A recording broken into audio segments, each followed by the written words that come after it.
es lilenya nanti. Ya es apa lagi kalau sudah S3? Nggak ada S4 ya es lilin yang ada. Nah, itulah saudara, anak-anakku, jangan saya minta tolong supaya diterima oleh wali murid. Terima kasih Pak Kiai, sudahlah 1 tahun anak saya berpisah dengan saya untuk mengamalkan ilmunya. Diminta itu bukan untuk kerja, Bu, untuk mengajar. Alhamdulillah. Alhamdulillah. Bu, kok kayak tipis alhamdulillahnya. Paling jauh kemana itu? Hah? Apa? Ke Jambi ya. Ada yang ke Jambi ya? Ada yang ke Riau. Ya yang ke Jambi dekat kok. Naik pesawat paling 1 jam. Ya, kalau jalan kaki jauh. Ya. Ke Pekanbaru 1 jam 20 menit sudah sampai turun Pekanbaru. Tapi nanti ke tempat pesantrennya siap-siap untuk naik mobil 4 jam. Tapi jalannya bagus, cuman turun naik ini, nggak ada jalan lempeng begini. Kalau nanti terus ke ke Tembilahan, itu kamu akan melewati yang namanya jalan 1000 parit. Mengapa 1000 parit? Tiap 50 meter, 30 meter jembatan. Jadi tidak ada di situ kendaraan yang bisa kencang. Menaik kendaraan turun, depannya sudah kelihatan jembatan lagi. Maka disebut jalan 1000 parit. Nanti yang ke Riau akan tahu itu ya, lewat pohon-pohon kelapa sawit. Ya, kalau saya sudah sering, tidak usah Bu, dekat Bu. Paling pesawat 1 jam 20 menit, dan insya Allah nanti disuruh naik pesawat kok biasanya. Enggak disuruh. Malah yang tidak pernah naik pesawat bisa naik pesawat nanti. Ya mungkin ada kan yang tidak pernah naik pesawat? Ada nggak? Ada nggak? Banyak yang nggak pernah naik pesawat. Insya Allah nanti yang ke Pekanbaru naik pesawat lah. Saya suruh naik pesawat. Nah inilah anak-anakku, pada ibu-ibu, khususnya ibu, walaupun tidak komplit lah. Sudah terima kasih Pak Kiai, anak saya disuruh ngajar di Riau. Terima kasih Pak Kiai, anak saya ngajar di Jambi. Terima kasih Pak Kiai, anak saya ngajar di Subang atau di Banten yang dekat-dekat.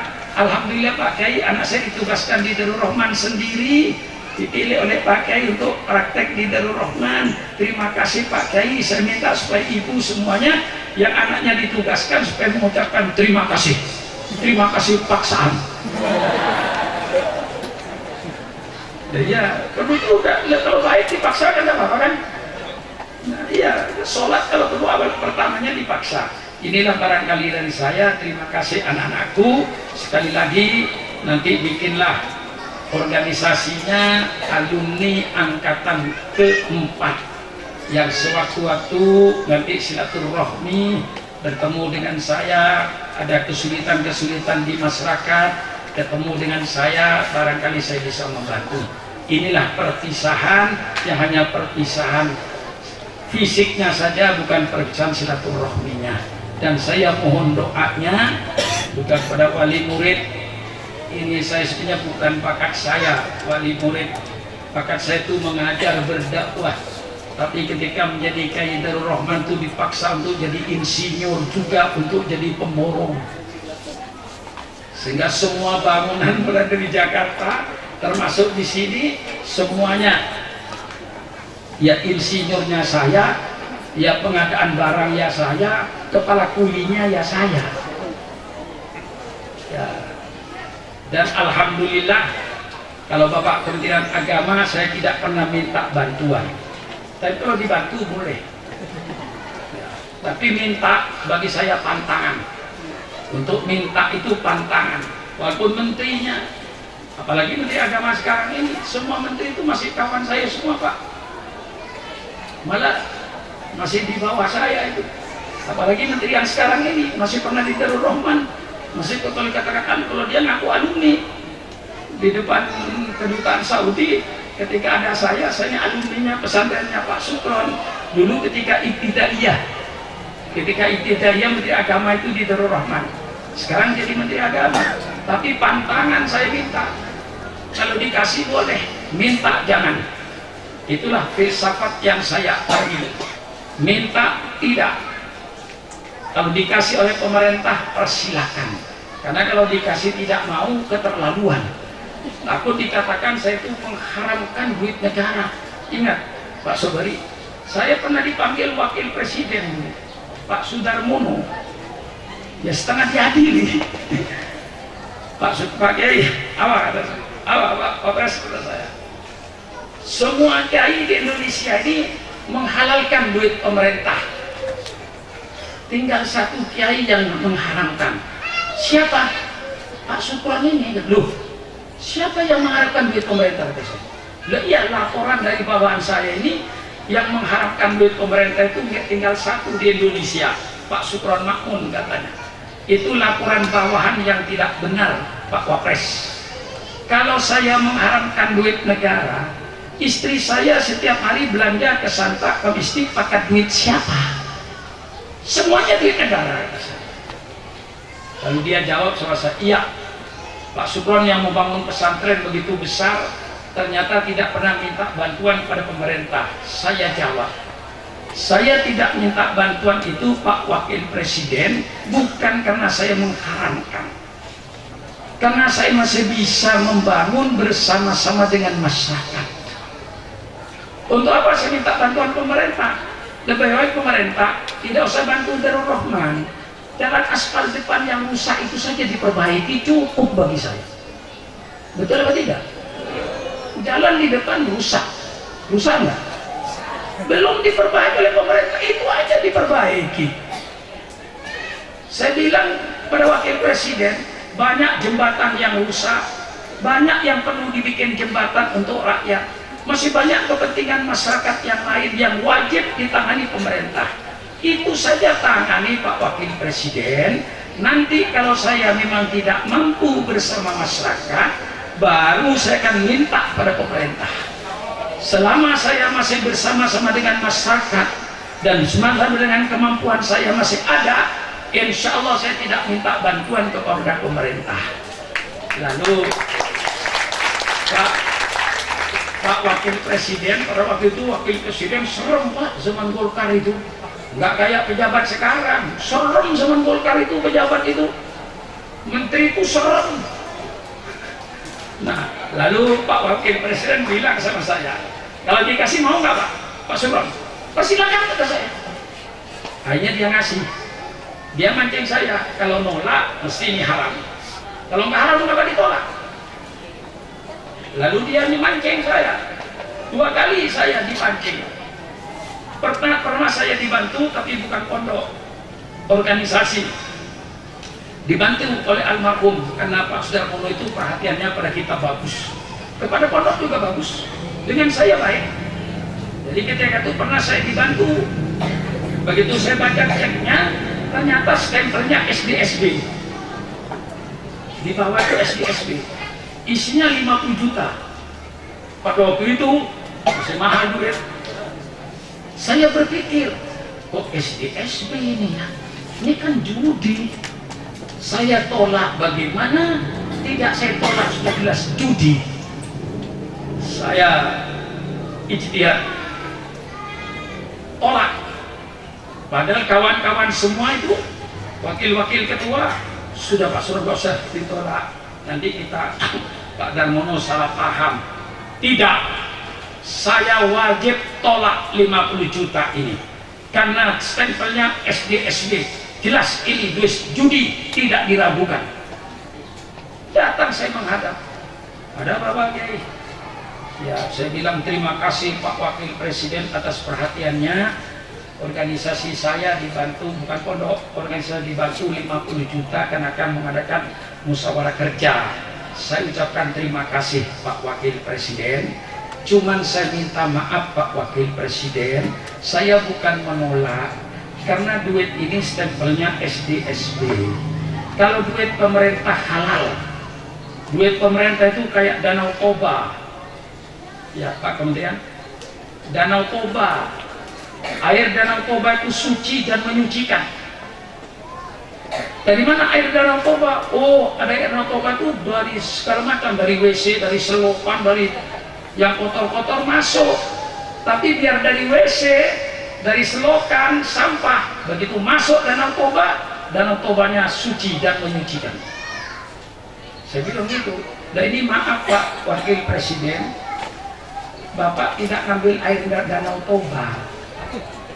Yang Bapak ambil dari WC baru keluar langsung diambil dikasih saya. Kalau diambilkan Danau Tobanya, saya ambil. Tapi kalau dari WC, tidak. Oh iya Pak Super, betul. Ya ini SDSB. Memang saya minta bantuan ke sana karena ada dana sosialnya. Lupa saya kalau ini untuk Pak Kiai. Saya kembalikan. Tapi Pak Darmono itu Allah maghfir lahu, mudah-mudahan amalnya diterima oleh Allah. Setengah bulan lagi panggil saya. Begitu saya menghadap, ada apa Pak Darmono? Ya ini Pak Sukron, saya ngambil air dari Danau Toba. Dikasih ceknya saya baca jadi 75 juta. Yang asalnya 50 juta ditambahin 25 juta. Ini saya tambahin pakai dari Danau Toba. Saya baca stempel rekeningnya itu Seknek, Sekretaris Negara. Nah ini betul-betul halal Pak Darmono. Ini Danau Toba kata saya. Kalau kemarin air dari WC Bapak ambil kasih saya, mana saya mau kata saya.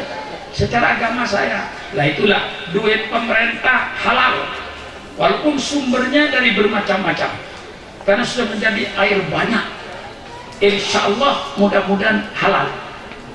Saya sudah menjadi garis saya mulai mendirikan pondok tahun 75. Saya sudah diajar oleh guru-guru saya kepada pemerintah, Pak Suran nggak usah minta, kalau dikasih ambil, minta jangan. Sampai sekarang saya bangunan sekian banyaknya Pak, itu tingkat 4, 2 gedung itu. Insinyurnya saya juga Pak. Kok berani Pak? Saya juga belajar dulu sama insinyur, namanya Insinyur Samsudin, orang Ujung Pandang. Saya diajar kalau membangun begini pakai begini, pakai begini pakai. Ya saya ikuti. Ternyata saya bangun masjid umurnya sudah 15 tahun. Ya Pak Sobri. Kalau sekarang angkatan keempat, berarti sudah 12 tahun nih dibukanya pondok pesantren ini. Berarti masjid itu umurnya 15 tahun. 3 tahun sebelum ada pesantren saya bangun masjid duluan. Alhamdulillah bangunnya bagus, nggak ada yang pecah-pecah. Alhamdulillah oleh Allah dilindungi. Saya bangun ini semua sampai sekarang bangunan bagus. Bukan saya ini ilmu kiainya yang saya pakai, saya belajar kepada Insinyur Samsudin tentang cara membangun. Saya pelajari, saya tulis, saya catat. Kalau bangun tingkat sekian begini Pak, saya ikuti. Alhamdulillah barangkali sudah berapa puluh miliar pondok ini. Alhamdulillah sampai sekarang saya terus membangun. Insya Allah ada duit 5 juta dari santri akan saya bayarkan nanti untuk bajaringan. Yang bajaringan itu minta sama saya, mungkin sekarang sudah nungguin saya itu bajaringan itu. Harganya dengan gentengnya semua terima jadi 150 juta. Baru ada 5 juta. Kurangnya dari mana? Allah a'lam. Tapi saya yakin, saya diajar oleh guru saya Kiai Haji Abdul Hamid Pasuruan, yang oleh orang diakui sebagai seorang wali. Saya pernah diijazah oleh dia, diajar bukan dengan dikir dan wirid. Saya diajar begini, Pak Kiai saya minta wiridnya. Sudahlah Pak Sukron, wiridnya cukup bagus. Kalau diundang orang datang, jangan beda-bedakan undangan. Itu pesan Kiai Hamid sama saya. Diundang menteri, diundang gubernur, diundang musola, jangan membedakan. Maka kalau saya sudah diundang satu musola di desa, diundang menteri saya tolak. Jadi ya, kamu jadi menteri cuma 5 tahun. Saya dengan musola itu pergaulan saya sepanjang hidup saya itu. Dan saya dibesarkan oleh musola, bukan dibesarkan oleh menteri, bukan dibesarkan oleh gubernur. Saya dibesarkan oleh rakyat kecil itu. Maka tetap saya percaya itu pesan Kiai Hamid kepada saya, jangan membeda-bedakan undangan. Kalau tidak ada undangan, ngaji di pesantren. Lalu saya tanya, nanti Pak Kiai saya kalau mau bangun bagaimana dananya? Kiai Hamid cuma mengajarkan pada saya bahasa Jawa. Sudahlah Pak Sukron, sampai kalau bangun, bangun aja. Yang berani. Loh, nanti dananya Pak Kiai. Dia bilang dengan bahasa Jawa, sudahlah Pak Sukron, percayalah. Lek wis wayahe tugi piyambak. Ada yang ngerti ini. Lek wis wayahe tugi piyambak. Bahasa Indonesianya sudahlah Pak Sukron, kalau bangun-bangun aja, nggak usah takut-takut. Kalau sudah waktunya, nanti mesti dananya datang. Kalau belum datang, belum waktunya. Kalau sudah waktunya, datang.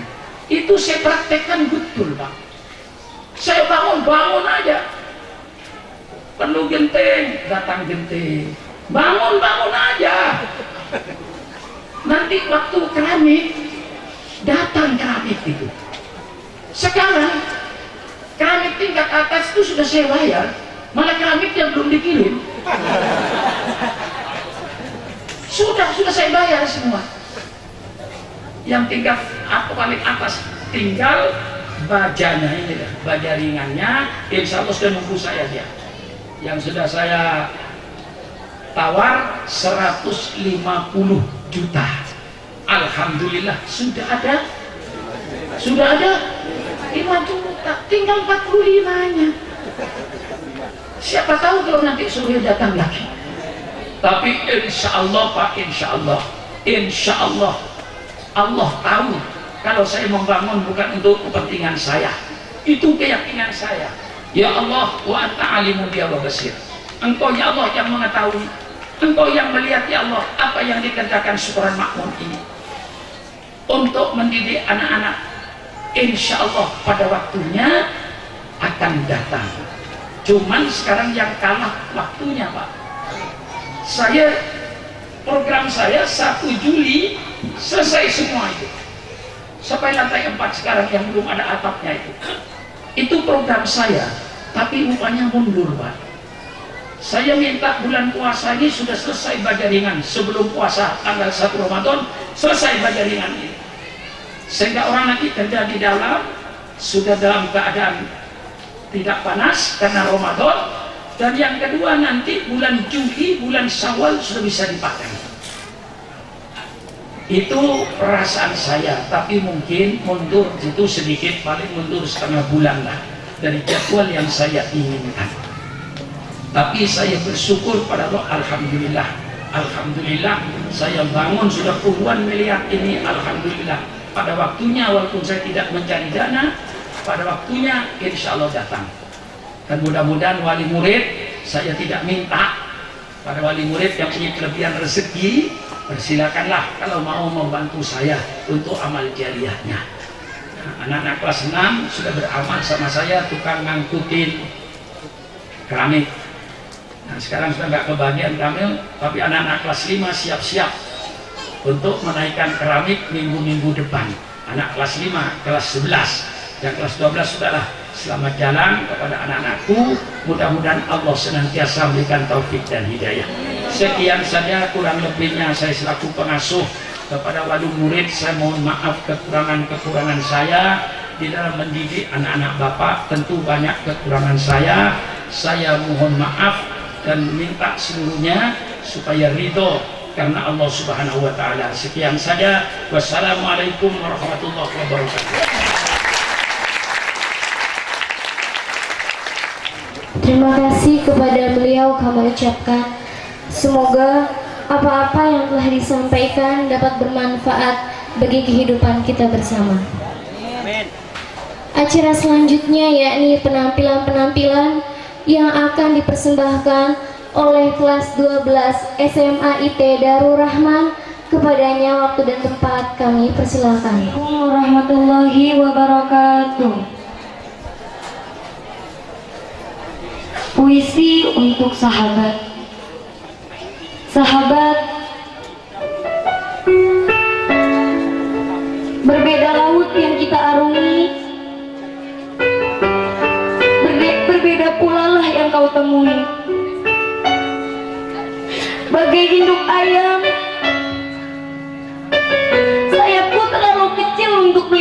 dirimu. Maka dengarkanlah nasihatku, sahabat.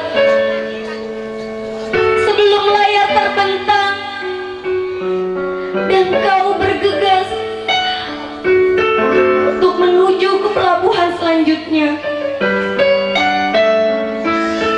sahabat, akankah kau melupakan 1000 kisah kita bagaikan kulit yang lupa, bagaikan kacang yang lupa kulitnya?